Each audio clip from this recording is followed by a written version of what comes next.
Kentucky 2009, a cold case finally solved. Jordan Reyes, just 22 years old, was a quiet college student and part-time barista with dreams bigger than the small town he called home. He vanished one chilly autumn night. His car found abandoned on a dirt road near the Daniel Boone National Forest. Keys still in the ignition, driver's door ajar, and no trace of Jordan. Despite desperate searches, years of silence followed. Leads dried up. Whispers of small-town police missteps only deepened the family's pain. For over a decade, justice seemed out of reach, but now, thanks to a stunning DNA breakthrough, the truth is finally coming to light. Before we begin, drop a comment with your country and the time right now. Harlan County, Kentucky, nestled deep in the Appalachian Mountains, is a place suspended in time. Old mining roads snake through fog-draped hills, and the coal industry's legacy lingers in the air like soot. Life here moves slowly.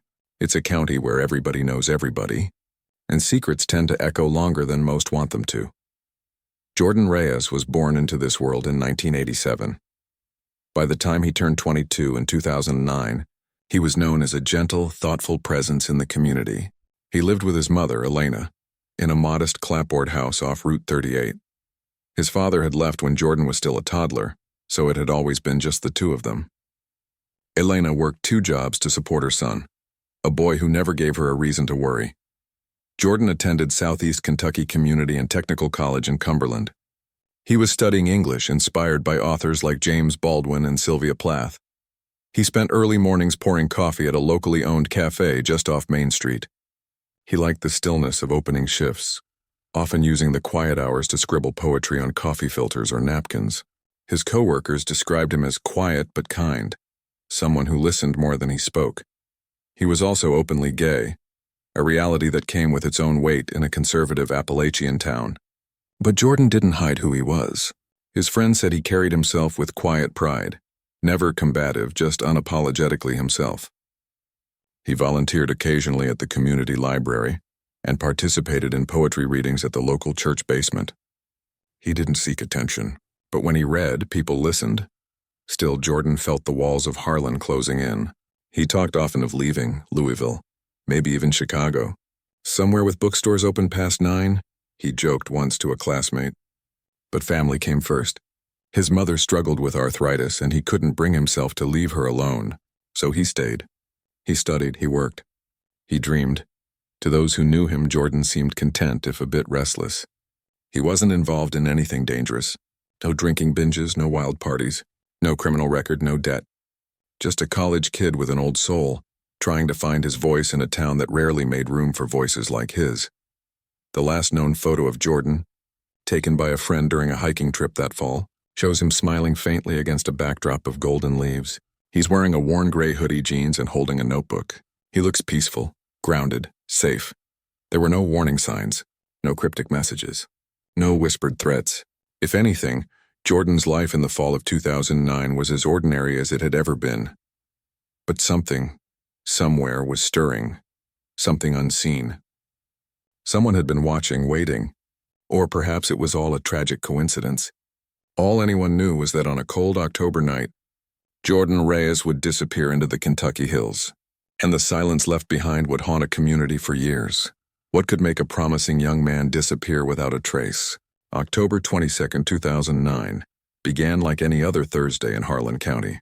The air carried the chill of late fall, the trees shedding their final golden leaves. For Jordan Reyes, it was just another evening shift at the Corner Bean Cafe. He arrived at 5 p.m., threw on his apron, and served regulars their usual brews with a quiet nod and soft smile. He wasn't chatty that night, but no one thought much of it. Jordan often got lost in his own thoughts. He clocked out at 9:15 p.m. sharp. His co-worker, Allison Green, later recalled that Jordan mentioned he planned to head home and finish a paper for his English comp class.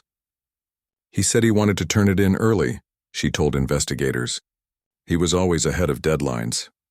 Surveillance footage showed Jordan exiting through the back entrance, heading to his car parked beneath a flickering street lamp. That would be the last confirmed sighting of him alive. At 11:03 p.m., Jordan's mother, Elena, called his cell. He wasn't home, unusual but not yet alarming. No answer. She tried again at 11:30, then midnight. Panic didn't hit her all at once.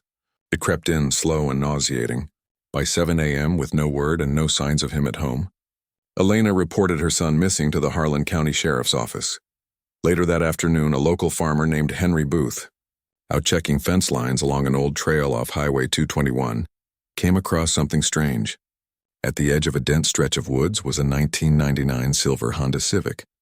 The driver's side door was open. The keys were still in the ignition. The car was empty. Authorities were called to the scene. The road was barely drivable, gravel giving way to mud and leaves surrounded by forest. It was the kind of place only locals knew about, used mostly by hunters, ATV riders, or people trying to stay out of sight.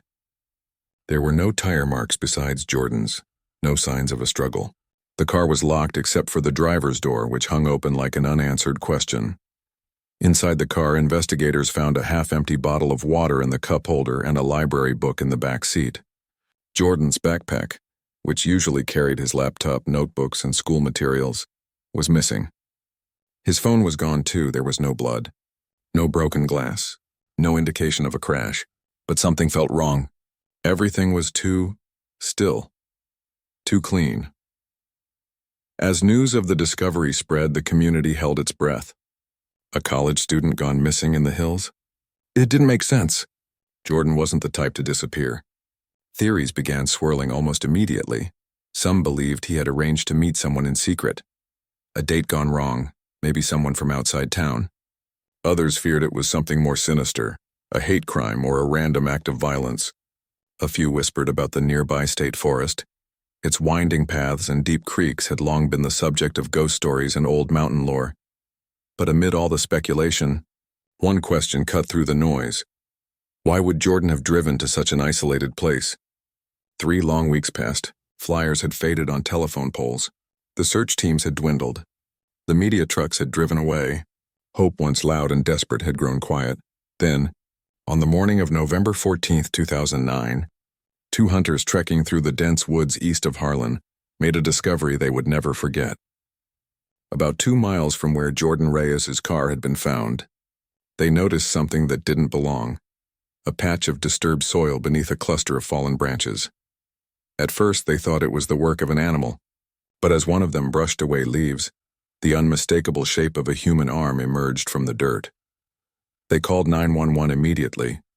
By afternoon, the area was swarming with deputies, forensic teams, and local reporters kept at a distance behind yellow tape. The grave was shallow, hastily made, just deep enough to conceal a body. Investigators worked slowly, methodically, brushing away layers of earth until they uncovered the remains of a young man still wearing the remnants of denim jeans and a tattered gray hoodie. It took less than a day for dental records to confirm what everyone feared. The body was Jordan Reyes. The community of Harlan fell into collective mourning. Candlelight vigils were held outside the cafe where he'd worked. His classmates gathered on the steps of the community college, reciting his poems through tears. At a press conference, Sheriff Dale Turner confirmed the grim news. As cameras flashed, Jordan's mother Elena broke down and had to be carried away by relatives. The autopsy that followed brought more questions than answers. The medical examiner could not determine a clear cause of death.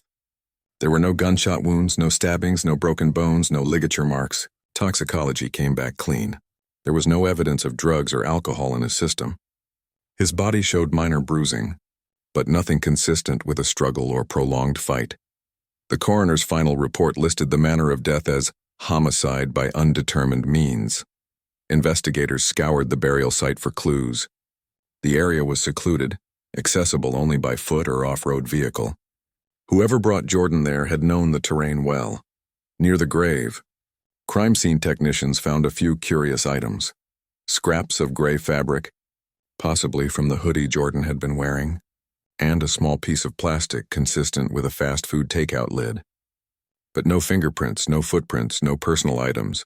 The burial itself suggested something deliberate, not a panicked dump, but a quiet concealment. The grave had been dug with precision, covered neatly.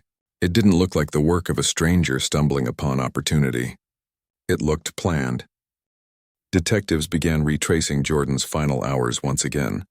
Who had seen him last? Why was his car left where it was? If this was a targeted act, what was the motive? Weeks turned into months. Leads evaporated. Witnesses remembered less as time passed. Rumors spread like wildfire. Whispers of an angry ex, of strangers passing through, of something darker hidden in those hills.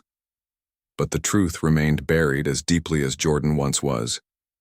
The case that had already gripped a small Kentucky town was transforming into something larger. A chilling mystery that refused to let go.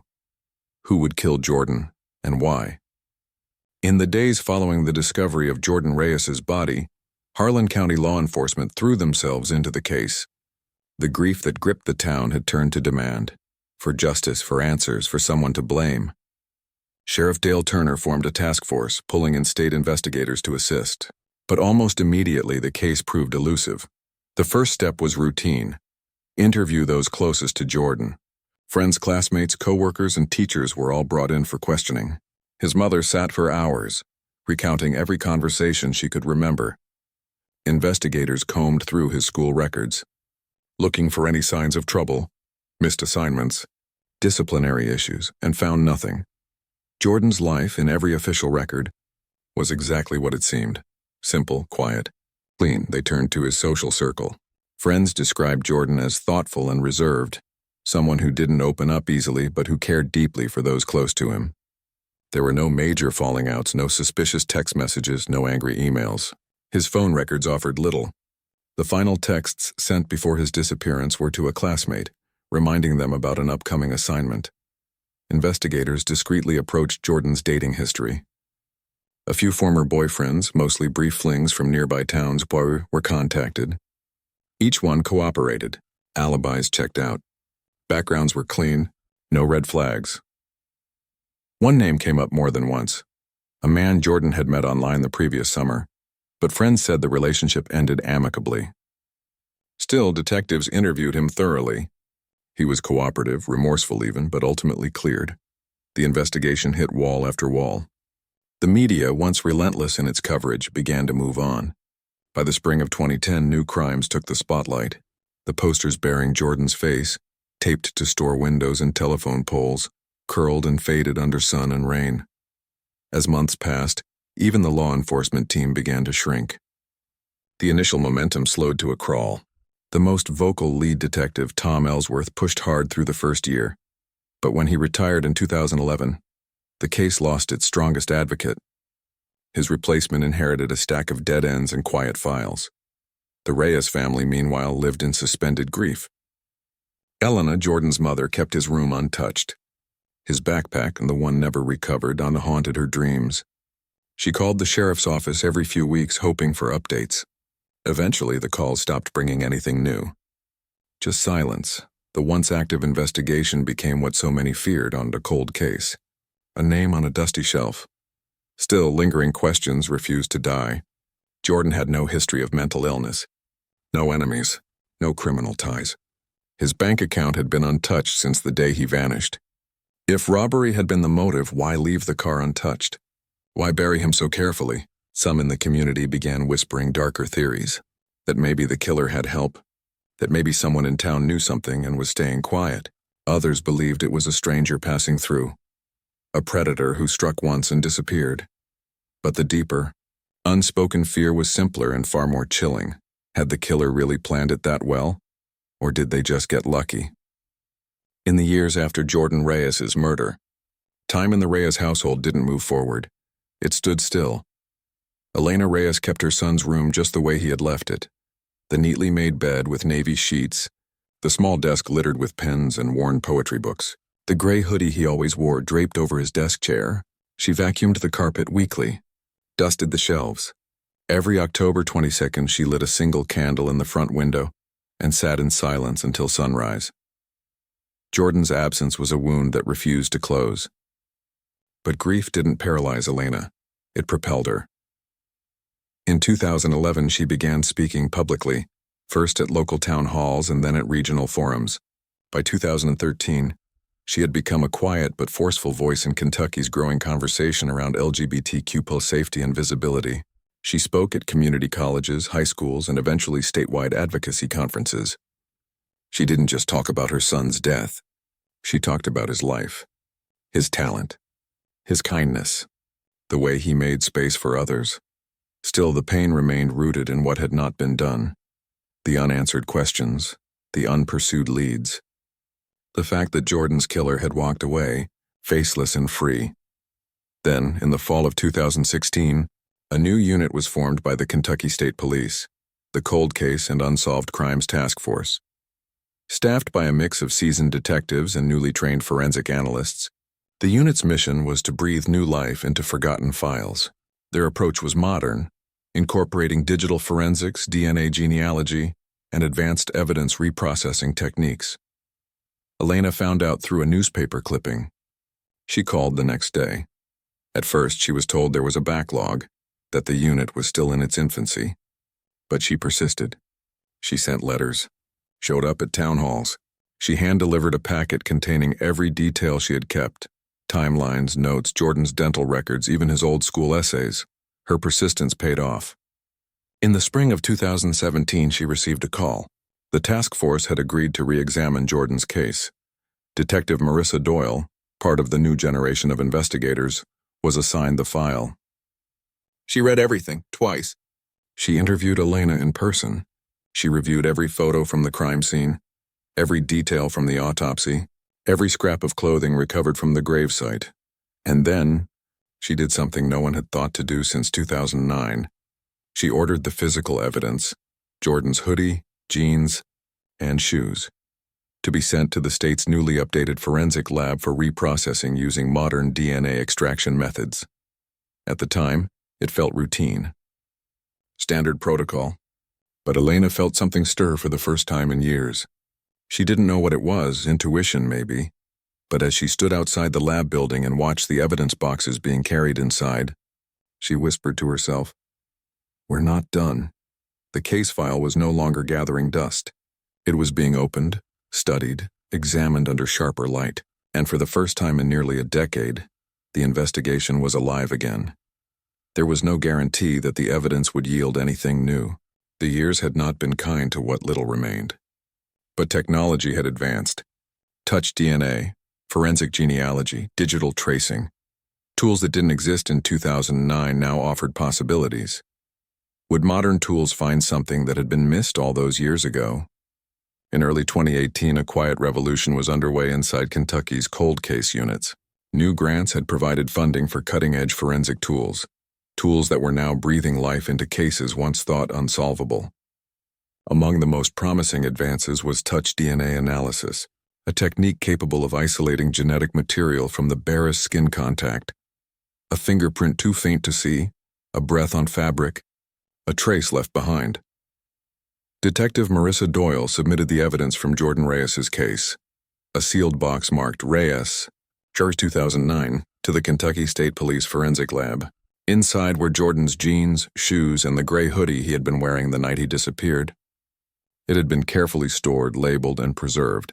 Technicians focused on the drawstring of the hoodie, a detail that might once have seemed insignificant. But with touch DNA testing, even the act of grabbing or tightening a hood could leave behind genetic traces. It was a long shot, but that's how most cold cases break open. Weeks passed. Then, in March 2018, a breakthrough. A partial male DNA profile was successfully extracted from the hoodie's drawstring, too degraded to match conclusively in CODIS, the National Criminal Database, but distinct enough to begin another process, investigative genetic genealogy. This method, pioneered just a few years earlier, had already cracked major cases across the country. By uploading the unknown DNA to public genealogy databases, analysts could search for partial matches, distant cousins, second or third relatives, and begin building a family tree backward to arrive at a suspect. A private contractor, certified in forensic genealogy, was brought in. Working alongside the cold case team, the genealogist began mapping out the profile's possible connections. The process was painstaking.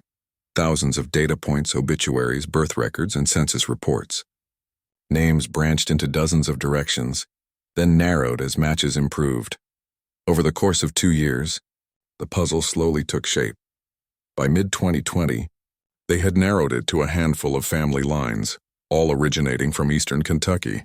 By 2022, one branch pointed directly to Pulaski County, And in early 2023, the profile found its closest match yet, a direct relative, a first cousin once removed who led them to a man named Matthew Trenton.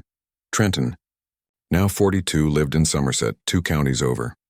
A quiet man working at a hardware supply warehouse. No violent criminal history. No connection to Jordan Reyes on record. He wasn't on any suspect list from 2009. He had never been interviewed. But there was one detail that made investigators pause. In 2009, Trenton had worked as a delivery driver for a regional vendor that supplied cafes and diners across Harlan and nearby counties. His route had included stops within blocks of the Corner Bean Cafe, the very place where Jordan had worked. Digging into his old employment records confirmed it. Trenton had made weekly deliveries there in the summer and fall of 2009. He would have seen Jordan. Might have even spoken to him. And then, shortly after Jordan's death, Trenton left the job and moved counties. Detective Doyle ordered surveillance. Trenton's discarded trash and a fast food cup and a napkin was collected, tested and matched to the DNA from the hoodie. After nearly 14 years, a name had finally emerged from the silence. Could this quiet, unassuming man really be responsible for a young student's murder? It was just after sunrise on May 10, 2024, when a convoy of unmarked vehicles pulled into a quiet cul-de-sac in Somerset, Kentucky. Officers with the Kentucky State Police moved swiftly. Their target, Matthew Trenton, 42 years old, father of 2, and until that morning, an unassuming warehouse worker with no known ties to any violent crime. Neighbors watched from behind curtains as officers knocked, then entered. Trenton was cooperative, silent, calm. He didn't ask why they were there. He didn't resist. Moments later, he was led out in handcuffs and placed in the back of a cruiser. His wife, visibly shaken, stood barefoot on the porch, shielding their youngest child from the chaos. Word of the arrest traveled fast. Within hours, news vans were parked outside both the Trenton home and the Harlan County Sheriff's Office. After nearly 15 years, there was finally a name and a face him attached to the murder of Jordan Reyes. For the community that had grieved and waited, the revelation was surreal. Many didn't recognize the name. Trenton had flown under the radar for years, living quietly 2 counties away. But when details began to emerge, especially his employment history, like the pieces clicked into place Trenton had worked in 2009 as a delivery driver for a local supplier that serviced several businesses in Harlan, including the Corner Bean Cafe where Jordan worked. Though records showed only a brief overlap, investigators believed it was long enough for Trenton to have noticed Jordan, or even interacted with him. Whether their paths crossed meaningfully remained unclear. Trenton's criminal record raised eyebrows but offered no immediate clues. 2 arrests in his early 20s, one for theft, another for trespassing, neither resulting in jail time. Nothing violent. No signs of a pattern that would lead anyone to suspect him of murder. But the DNA told a different story. Matched directly from the drawstring of Jordan's hoodie, the genetic evidence placed Trenton at the scene, in physical contact with one of the few items recovered from Jordan's body. Investigators had even obtained a second independent sample from trash outside Trenton's home, confirming the match. When confronted with the evidence, Trenton invoked his right to remain silent. No confession, no denial. He refused to answer any questions. His attorney issued a brief statement claiming the DNA was not proof of murder and warned against what they called trial by media.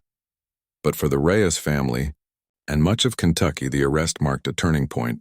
After years of silence and dead ends, justice finally had a target. The reaction in Harlan was mixed. Relief, yes, but also disbelief. That someone could live so quietly, carry on with a family, attend church, go to work, all while hiding the secret, was deeply unsettling. "I probably saw him once a week," said a former coworker. "He was normal." The media descended once again on the small town. Old wounds reopened. Interviews were replayed. New headlines flashed. DNA break cracks 15-year cold case.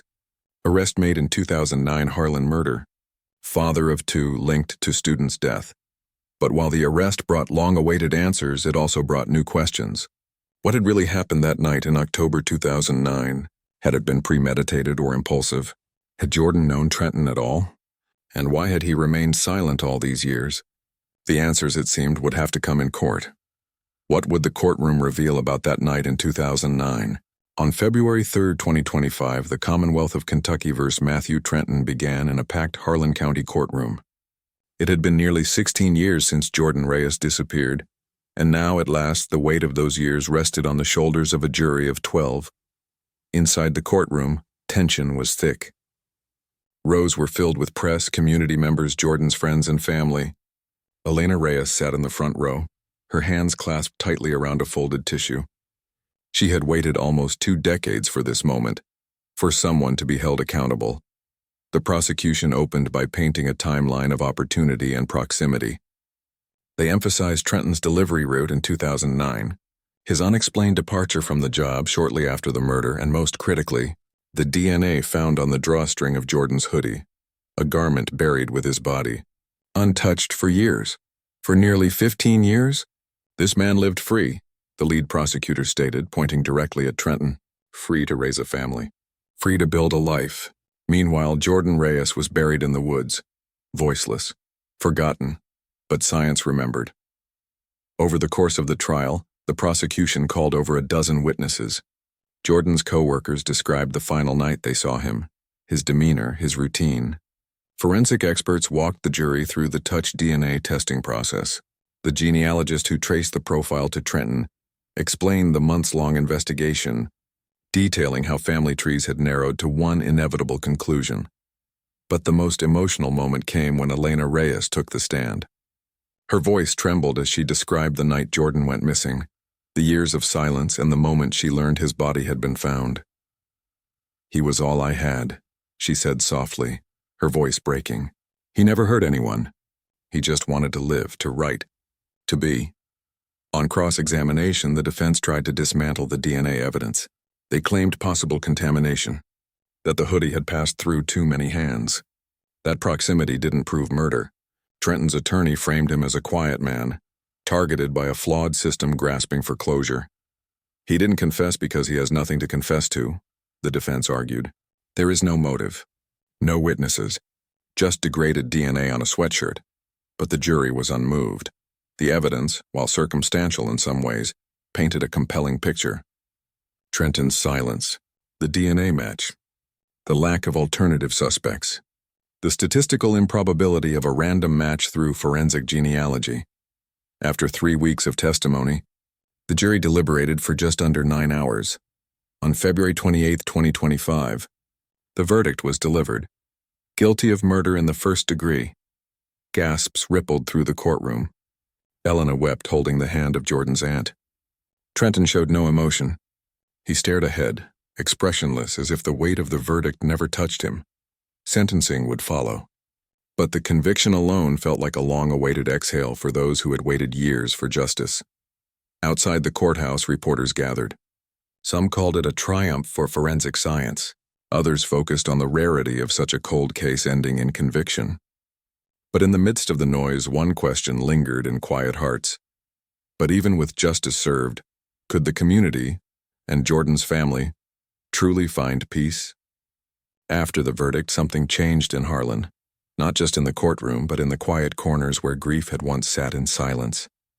Jordan Reyes's name, once spoken only in hushed tones of sorrow and unanswered questions, began to take on a different weight.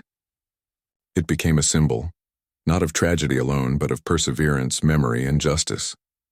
In the months following the trial, Elena Reyes received letters from across the country. Strangers wrote to tell her how her son's story had moved them. College students, young writers, parents of LGBTQ+ youth, all saw something in Jordan's story that mirrored their own fears, their own dreams. With the help of local leaders and private donors, Elena established the Jordan Reyes Memorial Scholarship, aimed at helping aspiring writers from small towns in Kentucky. Jordan dreamed of writing stories that mattered, she said at the announcement. Now his name will help others do the same. Each year, one student receives the award, not for their grades or test scores, but for the heart and honesty in their writing. Jordan's poetry, once scrawled in the margins of coffee filters, now lives on in the creative voices of others. Outside the Corner Bean Cafe, where Jordan once worked morning shifts, a bench was installed in his memory.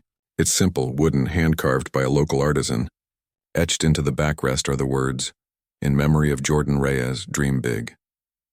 People sit there now, sipping coffee, flipping through paperbacks. Teenagers take photos with it on graduation day. The bench has become more than a memorial. It's a quiet gathering place, a living tribute. Jordan's case also left an imprint on Kentucky's criminal justice system. Spurred by the success of his investigation, the state legislature passed a bill expanding funding for cold case units. New positions were created. Older evidence from decades-old crimes was prioritized for retesting. In parallel, LGBTQ+ advocacy organizations saw renewed attention. Jordan's story was cited in panels, school safety discussions, and inclusivity training sessions across the region.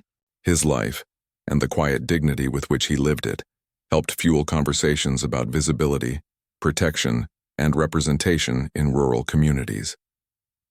Elena, now an advocate in her own right, continues to speak out, no longer pleading for justice but standing in it. Her voice carries the weight of survival, of truth, and of a mother who refused to be silenced. Despite all the progress, the pain hasn't disappeared. For those who knew Jordan, the ache of his absence is a daily shadow. His room remains untouched. The poetry journals stay on the shelf. Every year on October 22nd, the candle still flickers in the window. But there's something else now. Something steadier. Legacy. Jordan's voice. Once quiet and overlooked, now echoes in lecture halls, courtrooms, and coffee shops. His story lives not just in memory, but in movement. It reminds people that no life, no matter how briefly lived, is without meaning, that justice isn't always swift, but it is possible, and that remembering is an act of power. In the end, justice wasn't only served in the form of a guilty verdict.